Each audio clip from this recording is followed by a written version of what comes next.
बहुत ही प्यारी और खूबसूरत हेडिंग है। समान पृष्ठ घनत्व की, सुस्मित जी, समान पृष्ठ, यहां पर समान पृष्ठ घनत्व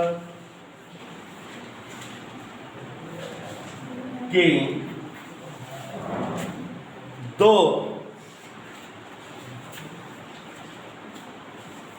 समांतर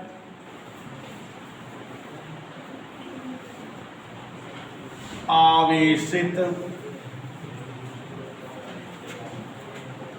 धन व ऋण आवेश से आवेशित, धन व ऋण आवेश से आवेशित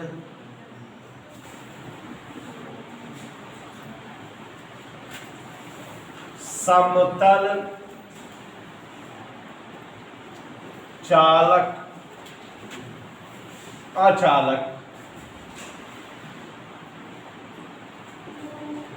प्लेटों के कारण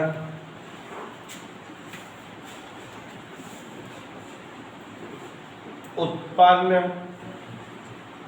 वैद्युत क्षेत्र की तीव्रता। हेडिंग थोड़ा बड़ा दिख रहा है नाम से, बाकी 3-4 लाइन में डेरिवेशन है, तो आप सभी लोग बेटा ध्यान समझो तो हम समझा भी पाएंगे और अच्छे से याद भी हो जाएगा।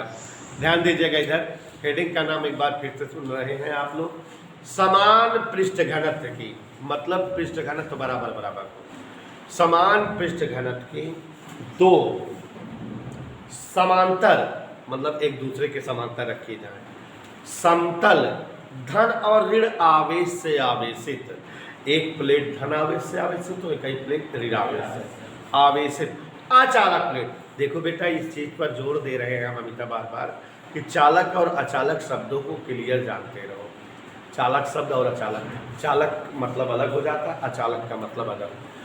अचालक प्लेटों के कारण उत्पन्न वैद्युत क्षेत्र की तीव्रता। हेडिंग समझ में आई? नहीं। दो प्लेटें हैं, कैसी? अचालक प्लेटें, परस्पर कैसी हैं? और कैसी हैं? एक धनात्मक आवेश से आवेशित है, कई, और दोनों जो है समान पृष्ठ घनत्व वाली है। अगर इसका पृष्ठ घनत्व सिग्मा है तो इसका भी पृष्ठ घनत्व सिग्मा है। इन्हीं दोनों प्लेटों के कारण कितना वैद्युत क्षेत्र की तीव्रता होगी। तो अवनीश बेटा, आयुष बेटा, शिवांशु बेटा, आप सभी लोग जान रहे हो कि इस तरह से बताते हैं कि आप स्टूडेंट बनकर पढ़ाता हूँ, टीचर बनकर नहीं, कि जैसे आप जो है मेरे साथ सीखो, कर सको, बता सको। तो यहाँ ध्यान से सुनिए जरा। समान पृष्ठ घनत्व की समतल धन और ऋण आवेश से आवेशित दो अचालक प्लेटों के कारण वैद्युत क्षेत्र की तीव्रता। मेरे ख्याल से समझ आ गया। देख लीजिए, समान पृष्ठ घनत्व माने पृष्ठ घनत्व सिग्मा दोनों का एक है, पहले भी सिग्मा है, दूसरे का भी सिग्मा। दो समांतर, दो है प्लेटें जो समांतर रखी हैं, एक धन और एक ऋण आवेश से आवेशित है, समतल प्लेटें हैं और कैसी हैं? अचालक। उन्हीं के लिए वैद्युत क्षेत्र की तीव्रता बतानी है। तो देखो जरा उनेशा एक प्लेट ये है। उनेशा बेटा ये कैसी प्लेट हम बना रहे हैं? अचालक प्लेट, अनंत विस्तार की है। नाम नहीं लिखे तो कैसी है ये? समतल भी है। और इस प्लेट को मान लेते हैं ये धन आवेश से आवेशित है। भाई हेडिंग में बोला भी है धन आवेश से आवेशित।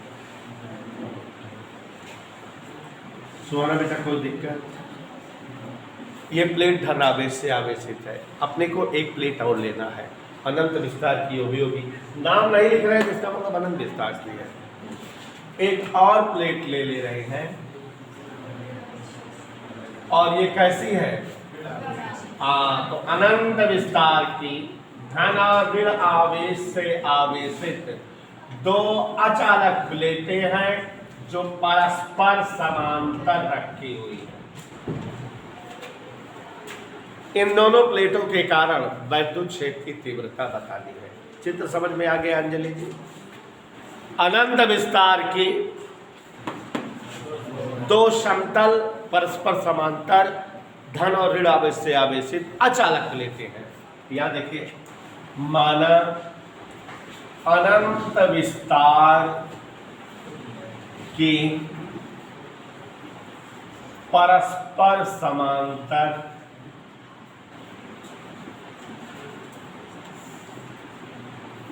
धन और ऋण आवेश से, चित्र दिखाई दे रहा है, आवेश से आवेशित, धन और ऋण आवेश से आवेशित दो समतल व कैसी प्लेटें हैं? अचालक शब्द ध्यान से सुनिएगा, अचालक प्लेटें 1 व 2 हैं। इस प्लेट का नाम धर दे रहे हैं प्लेट 1 और इस प्लेट का नाम धर दे रहे हैं प्लेट 2। इन्हीं प्लेटों के कारण वैद्युत क्षेत्र की तीव्रता प्राप्त करनी है। इन्हीं प्लेटों के कारण वैद्युत क्षेत्र की तीव्रता प्राप्त करनी है। इन्हीं प्लेटों के कारण वैद्युत क्षेत्र की तीव्रता प्राप्त करनी है। अब बच्चों, यहाँ पर कंडीशन बन गई, ये दोनों प्लेट वैद्युत क्षेत्र तीव्रता बनाएंगी तो दो जगह हम प्राप्त कर सकते हैं। प्लेटों के बीच कहीं कोई बिंदु हो वहां पर निकाल सकते हैं, या इन दोनों प्लेटों के बाहर कहीं कोई बिंदु हो वहां पर ज्ञात कर सकते हैं। इधर के लिए पहला क्या, कोई दिक्कत? प्लेटों के बीच में स्थित बिंदु P पर, कोई डाउट? प्लेटों के बीच में स्थित बिंदु P पर तीव्रता बतानी हो तो यहाँ पर जो है सुनैना जी, मान लेते हैं कहीं कोई पॉइंट P है, इससे बिंदु P पर तीव्रता ज्ञात करनी है। सभी सत्य ध्यान देंगे, प्लस आवेश हमेशा तीव्रता कहाँ बनाता है? बिंदु की ओर।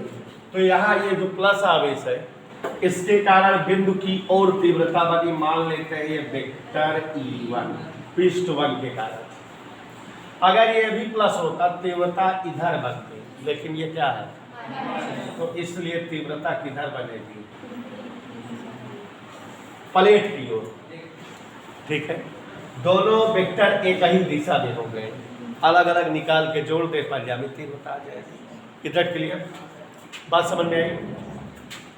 माना प्लेटों के बीच स्थित बिंदु P पर प्लेट 1 के कारण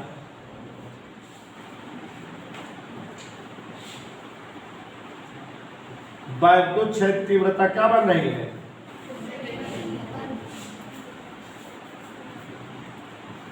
वेक्टर E1 किधर की ओर है? ये P की ओर। देख रहे कि नहीं भाई? इसके कारण इधर, तथा प्लेट 2 के कारण लिखने हैं बस, प्लेट 2 के कारण तीव्रता वेक्टर E2 किधर की ओर है? ये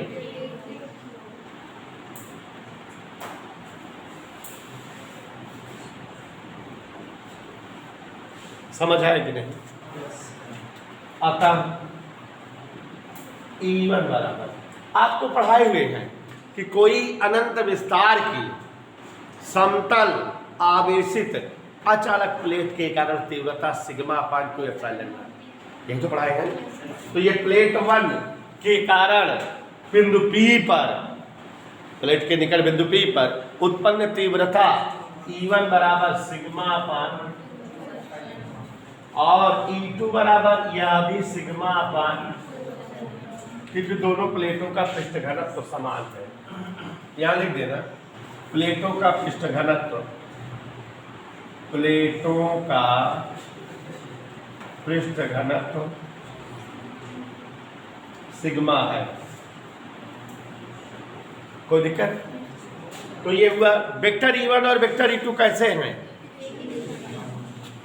वेक्टर E1 व वेक्टर E2 समान दिशा में है।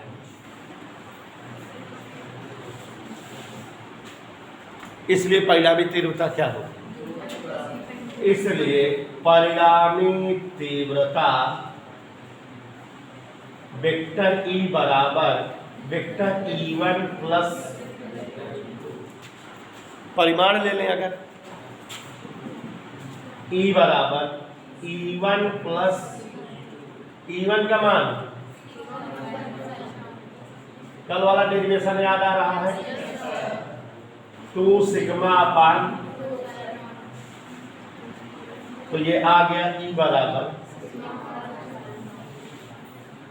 कोई दिक्कत?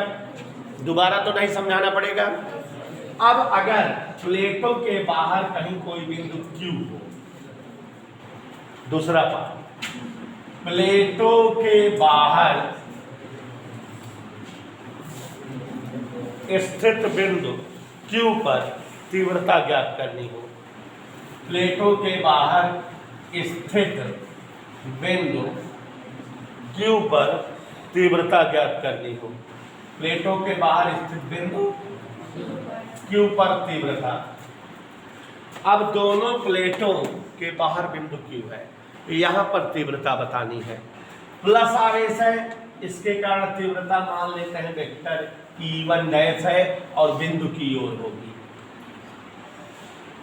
ये माइनस आवेश है, इसके कारण तीव्रता बिंदु की ओर ना होकर उल्टा होती है, तो ये तीव्रता E2 डैश, वही वर्णन लिख देंगे जैसे यहां लिखे हैं कि इसके कारण तीव्रता वेक्टर E1 डैश और इसके कारण तीव्रता, दोनों विपरीत है, परिणामी इनके अंतर के बराबर होगा, तो इसमें जोड़े हैं उसमें घटाएंगे, यही तो होगा। तो एक बार फिर से समझा दे रहे, ध्यान से सुनिए जरा।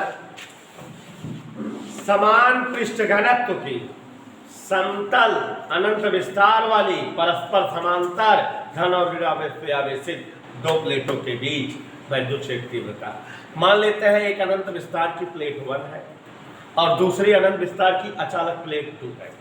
पहली वाली अचालक प्लेट धन आवेश से आवेशित है, दूसरी वाली अचालक प्लेट ऋण आवेश से आवेशित है। जैसा कि आप देख रहे हो, दोनों प्लेटों का पृष्ठ घनत्व सिग्मा है, दोनों प्लेटों के कारण वैद्युत क्षेत्र की तीव्रता पता करनी है। तो दोनों प्लेटों के कारण विद्युत क्षेत्र तीव्रता एक बार दोनों प्लेटों के बीच में कहीं कोई बिंदु P पर निकालेंगे और एक बार प्लेटों के बाहर स्थित बिंदु Q पर। तो जब प्लेटों के बीच स्थित बिंदु P पर निकालेंगे तो प्लस आवेश का तीव्रता वेक्टर E1 बिंदु की ओर बकायदा लिखेंगे और माइनस आवेश के कारण तीव्रता यहाँ पर जो है प्लेट की ओर होगी। देखो ये लिख दिया है प्लेट की ओर। दोनों का अलग अलग मान निकाले, दोनों वेक्टर एक ही दिशा में जुड़ गए और सिग्मा पाले साइलेंडा का अंतर आ गया। सेम ऐसे ही प्लेटों के बाहर स्थित बिंदु पर निकाल रहे हैं। तो धन आवेश के कारण तीव्रता E1 डैश बिंदु की ओर और ऋण आवेश के कारण तीव्रता प्लेट की ओर, जैसे इसमें था। और दोनों यहाँ विपरीत दिशा के वेक्टर दिख रहे हैं, तो परिणामी तीव्रता घटेगी और जब घटाओगे तो कट के 0 आएगा। तो ये इतना समझ में आया सबको, कहीं कोई असुविधा नहीं है। तो यहाँ हम इसको लिख रहे हैं, आप लोग लिखते रहिए। माना प्लेटों के बाहर स्थित बिंदु Q पर प्लेट 1 के कारण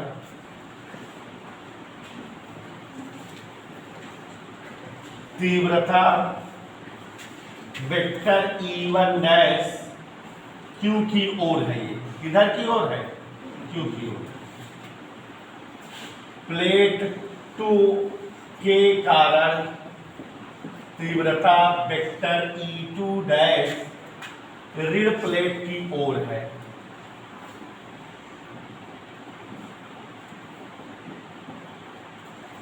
इसलिए E1 डैश आप जान ही रहे हो, तीव्रता का सूत्र किसी अचालक प्लेट के निकट स्थित बिंदु पर तीव्रता का सूत्र ही होता है सिग्मा पान 2 एप्सिलॉन नॉट हुआ E2 डैश सिग्मा पान 2 एप्सिलॉन नॉट। चूंकि वेक्टर E1 डैश और E2 डैश विपरीत वेक्टर है, इसलिए परिणामी तीव्रता इनके किसके बराबर होगी? डिफरेंस के बराबर। E1 dash minus E2 dash, E dash बराबर E1 dash difference E2 dash, sigma upon 2 epsilon not difference sigma upon 2 epsilon not. माने हल करने पर क्या आ गया? ये इस तरह से ये डेरिवेशन हो गया।